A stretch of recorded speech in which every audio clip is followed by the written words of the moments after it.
নতুন একটা রেসিপি লইয়া আইছি, খার খার পছন্দ কমেন্ট করবা। এখানে দেখতে পাররা আগে বাগার রেডি করলাম। তো ডাইল বানাইবো আর কি, শুকনা মরিচ পাঁচফোড়ন পেঁয়াজ দিয়া সুন্দর করে একটা বাগার রেডি করলাম। দেখো কত। তো অনেকে আমার রেসিপিগুলা বালা পাইন, যারা রেসিপি বালা পাইন তারা লাগে আমি ভিডিও বানাই, যারা বালা পাও না ইগনোর করবা, অসুবিধা নাই। আর আজকে ডাইলের রেসিপিটা কিতা দি বানাইলাম দেখো কত। ব্রকলি আর টমেটো, এলো লেমন, আস্তা রসুন, শুকনা মরিচ, কাঁচা মরিচ নাগা দিছি একটু ফ্লেভারে লাগি।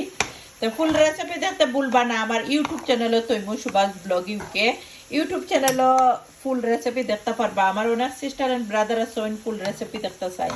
তো তারা লাগে হইরাম, ভালো লাগলে আমার চ্যানেলটা সাবস্ক্রাইবও করে দিবা। থ্যাংক ইউ এভরিওয়ান, যারা লাইক কমেন্ট করে সাথে আসেন, সবসময় সাপোর্ট করেন। থ্যাংক ইউ আপনারা সবাইরে। আর ব্রাউন হওয়ার পরেও বাগারটা আড করে লিমু। আর খার খার রেসিপি দেখার ইচ্ছা অবশ্যই কমেন্ট করবা আর রেসিপিটা দেখবা।